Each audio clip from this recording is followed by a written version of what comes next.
Ya teman semua, bagi ada KPN News masih bahas kasus Subang. Kemarin gue bahas tentang orang misterius yang mengungkapkan atau memberikan pernyataan bahwasanya Anggir ini masih punya salinan dari CCTV tersebut, dan itu wah berani sekali dan luar biasa teman-teman. Kita lihat nih apakah ini asumsi ataukah sebuah fakta gitu kan ya.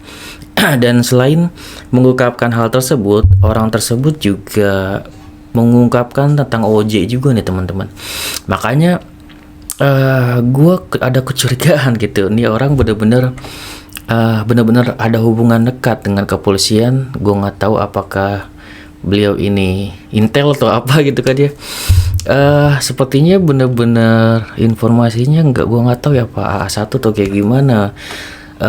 Di saat gue berbicara atau menyinggung masalah OJ, beliau langsung cut gitu kayaknya, dan maksudnya langsung berbicara gitu mengenai OJ tersebut, bahwasanya untuk OJ ini sebenarnya masih berjalan, cuma dalam kondisi senyap gitu. Senyap dalam arti ditutupi gitu ya, tidak disebarkan ke media karena ada kekhawatiran gitu, ini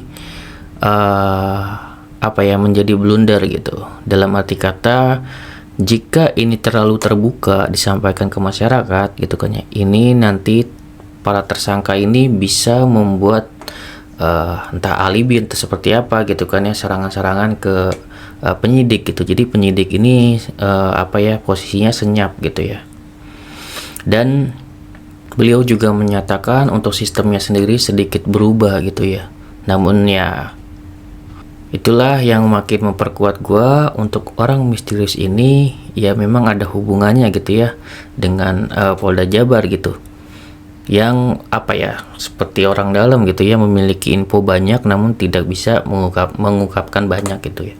Ya beliau cuma hanya menyatakan bahwasannya ya para saksi atau Anggir gitu ya dijaga oleh kepolisian, dan juga untuk OJ ini dalam kondisi senyap gitu. Bukan berarti tidak dikerjakan, tetap dikerjakan, namun informasinya benar-benar sangat ditutupi gitu ya, dimana kita sangat kecewa gitu ya kepada kepolisian. Namun ya beliau meyakinkan kita gitu bahwasanya ini masih tetap berjalan ya, kita tinggal tunggu aja informasi dari Polda Jabar untuk perkembangannya. Dan beliau juga menyampaikan untuk update OJ ini gitu ya, kemarin sudah ada dipanggil lagi gitu, entah 1 atau 2 orang, kalau nggak salah 2 orang dipanggil lagi.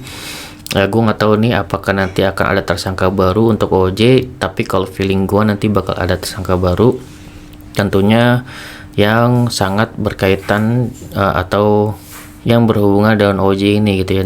Karena apa? Karena memang tidak mungkin kan ya untuk OJ ini hanya Taryono doang gitu kan ya, pasti bakal ada pemanggilan terus 1-2 orang gitu kan ya, yang orang ini tentunya akan dijadikan saksi, dimana dari saksi bisa naik jadi tersangka gitu kan ya.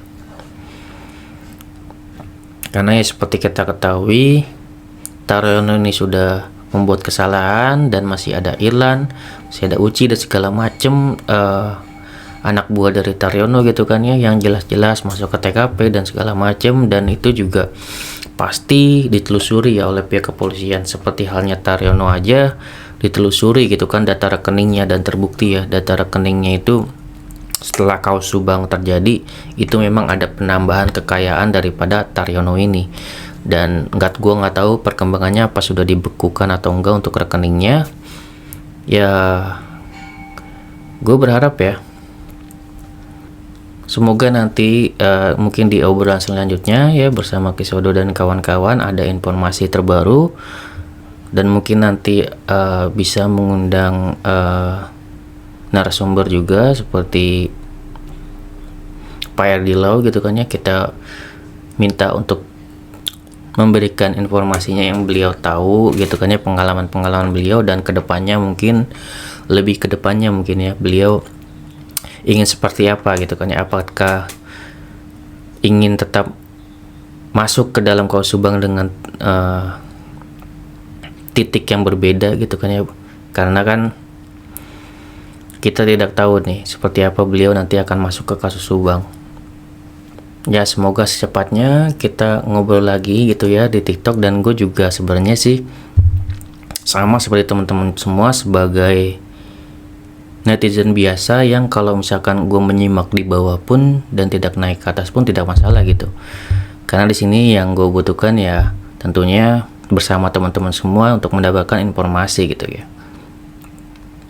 Semoga dari teman-teman semua juga bisa dapat memberikan pandangannya gitu kan ya di live TikTok tersebut, mungkin bersama Kisodo gitu kan ya. Di sini kan beberapa banyak teman-teman yang aktif vokal gitu kan ya, seperti Fani, Reo gitu kan ya, Bang Restu dan teman-teman lainnya yang sangat aktif gitu kan ya. Mungkin bisa naik di live tersebut, bisa bertanya langsung ke Pak Edilau gitu ya. Bisa bertanya langsung ke Kisodo dan teman-teman lainnya, dan termasuk orang yang misterius tersebut gitu kan ya, yang mungkin punya hak akses gitu kan ya di kepolisian, karena beliau sepertinya tahu banyak hal. Namun kalau untuk berbicara secara terbuka mungkin harus DM-an gitu kan ya. Ya intinya adalah untuk OJ ini semoga cepat terungkap. Yang penting kita tahu ya perkembangannya dari ya orang ini gitu ya, tahu bahwasanya kemarin sudah ada pemanggilan juga untuk OJ ini. Apapun perkembangannya, apapun hasilnya kita tunggu aja, dan semoga secepatnya mungkin ada bisa kita kumpul lagi di live gitu kan ya bersama Kisodo, dan semoga ada perkembangan baru sih, gitu aja ya untuk kaos Subang ini. Oke, segitu dari gua, semoga bermanfaat. Wassalamualaikum warahmatullahi wabarakatuh. Sini video teman. Konit Resmob Satreskrim Polres Subang, Ikda Taryono, dijerat sebagai tersangka pembunuhan ibu anak, Tuti Suhartini dan Amalia Mustika Ratu di Kabupaten Subang. Dia dijerat tersangka obstruction of justice atau perintangan penyidikan karena dinilai merusak tempat kejadian perkara pembunuhan. Perusakan tempat kejadian perkara dilakukan Taryono dengan mengosongkan air dalam bak mandi di tempat kejadian perkara. Kegiatan itu dilakukan tidak dengan tangan dia sendiri. Menurut keterangan polisi, Taryono menyuruh saksi S dan Mr. untuk menguras bak mandi di tempat kejadian perkara pada 19 Agustus tahun 2021 lalu. Hal itu rupanya mengubah kondisi tempat kejadian perkara dan menyebabkan tim penyidik kesulitan mengumpulkan barang bukti. Terlebih kegiatan itu dilakukan tanpa seizin tim penyidik. Dengan dikurasnya bak mandi tersebut, ada perubahan di tempat kejadian perkara yang mengakibatkan tim Inafis kesulitan olah tempat kejadian perkara dan pengurasan bak mandi tersebut tanpa seizin dari tim Inafis, ungkap Kabid Humas Polda Jawa Barat, Kombes Pol Jules Abraham Abbas, Kamis 12/9. Sebagai seorang polisi yang punya jabatan, Taryono tercatat 2 kali melaporkan LHKPN ke KPK.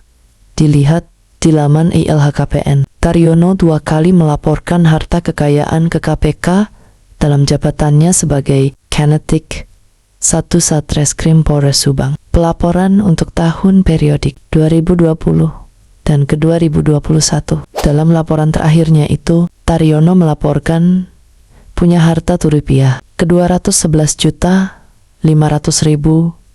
Berikut rinciannya. Tanah dan bangunan di Bandung Barat senilai 250 juta, alat transportasi dan mesin, mobil R3 2015 dan Yamaha Mio 2007 senilai 131 juta, harta bergerak lainnya 27 juta, kas dan setara kas 3,5 juta, utang 200 juta, total kekayaan 211,5 juta.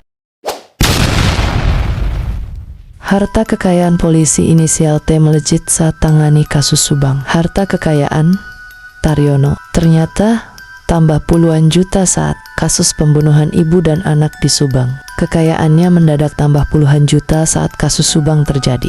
Kini Taryono ditetapkan sebagai tersangka kasus pembunuhan Tuti Suhartini dan Amalia Mustika Ratu. Kabid Humas Polda Jabar Kombes Pol Jules Abraham Abbas menerangkan pada tahun 2021 Iqda Taryono menjabat sebagai Konit Resmo Polres Subang. Kini Iqda Taryono ditetapkan sebagai tersangka kasus Subang dengan dugaan perintangan penyidikan atau obstruction of justice. Setelah ditetapkan sebagai tersangka kasus Subang, ex-Konit Resmo Polres Subang ini dicopot jabatannya. Saat ini, tersangka Tit sejak kejadian kasus itu telah dimutasi dan tak lagi sebagai anggota Reskrim Polres Subang, tapi anggota di luar proses penyidikan.